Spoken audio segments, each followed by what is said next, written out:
కన్నీటి ప్రార్థన అనేది ఒకటి ఉంది బైబిల్లో. కన్నీటి ప్రార్థన ఉంది. రేయి మొదటి జామున లేచి నీ బిడ్డల కొరకై నీవు దేవుని ఎదుట నీ హృదయాన్ని కుమ్మరించు. నీ కుటుంబం కొరకు కన్నీరు గారవాలా, నీ బిడ్డల కొరకు కన్నీరు గారవాలా, నీ భర్త కొరకు కన్నీరు గారవాలా, నశించిపోతున్న ఆత్మల కొరకు కన్నీరు గారవాలా, సంఘము కొరకు కన్నీరు గారవాలా. కన్నీటిలో చాలా రకాలు ఉన్నాయండి. అర్థమైందా? కన్నీటితో దేవుని పాదాల దగ్గరికి వస్తే ఆయన ఆ ప్రార్థనని పక్కన పెట్టేవాడు కాదు. హిజ్కియా అనేటువంటి వ్యక్తి మరణకరమైనటువంటి రోగం వచ్చింది, చనిపోవడానికి సిద్ధంగా ఉన్నాడు. దేవుడు చెప్పాడు, అయ్యా హిజ్కియా పని అయిపోయిందిగా, అతని సమయం అయిపోయింది, అతని ఇంటిని చక్కబెట్టుకోమని చెప్పుపో అని ఒక వ్యక్తిని పంపిస్తే ఆ వ్యక్తి వచ్చి చెప్పాడు, అయ్యా నీకు ఇచ్చిన ఆయుష్ కాలం అయిపోయింది, ఇక దేవుడు నిన్ను తీసుకోబోతా ఉన్నాడు, నీ ఇంటిని చక్కబెట్టుకో అన్నాడయ్యా అనంటే ఆ వ్యక్తి అలా చెప్పి అలా అడుగులు వేస్తున్నాడు.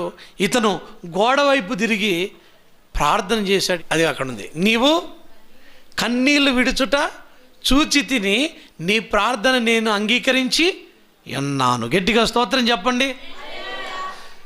ఆయన కన్నీళ్లు కార్చినటువంటి కన్నీటిని దేవుడు చూసి ఏమన్నాడనంటే, హిజ్కియా నువ్వు కార్చిన కన్నీరు నేను చూశానయ్యా, నీ ప్రార్థన నేను విన్నా, కాబట్టి నువ్వు భయపడొద్దు, నీకు నేను ఇంకా 15 సంవత్సరాల ఆయుష్ను పొడిగించానని చెప్పాడు. దేవునికి చెప్పండి స్తోత్రం. ఎన్ని సంవత్సరాలు? అయిపోయిందన్న వాడి జీవితాన్ని మళ్ళీ 15 సంవత్సరాలు పెంచింది ఏంటిదో తెలుసా? కన్నీళ్ళు. ఈ కన్నీళ్ళకి దేవుడిచ్చేటువంటి విలువ ఎంత గొప్పదో తెలుసా?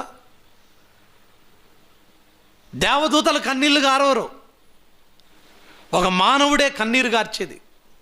అందుకొరకే ఆ కన్నీటి ప్రార్థనకు దేవుడు ఎంత విలువనిస్తాడో, ఆ కన్నీటితో దేవుణ్ణి అడిగితే ఏది కాదండి. మనం తప్పులు చేసినా మనం బలహీనలం ఎన్నోసార్లు ఎన్నో తప్పులు చేస్తూ ఉంటాం.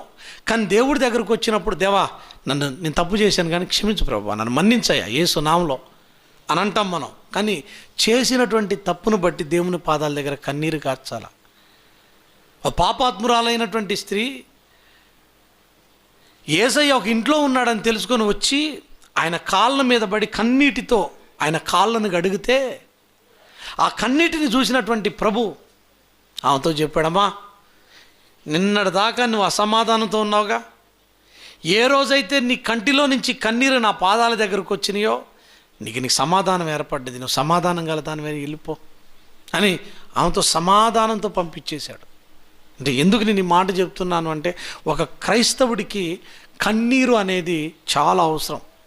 కన్నీటితో విత్తువాడు ఆనందగానాలతో పంటకు వస్తాడంట. నువ్వు ఏ పని చేసినా కన్నీరుని నువ్వు ఫలంగా పెట్టాలా.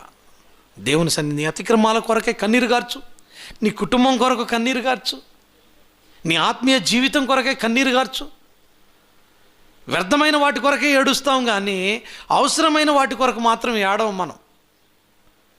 వ్యర్థమైన వాటి కొరకైతే ఏం ఏడ్చినా ఏడుస్తామో, కానీ అవసరమైన వాటి కొరకై కన్నీరు గార్చే విషయంలో ఎంత నిర్లక్ష్యంగా ఉంటామో. ఈ మాటలు మీ హృదయాంతరంగాల్లో భద్రపరచుకోండి.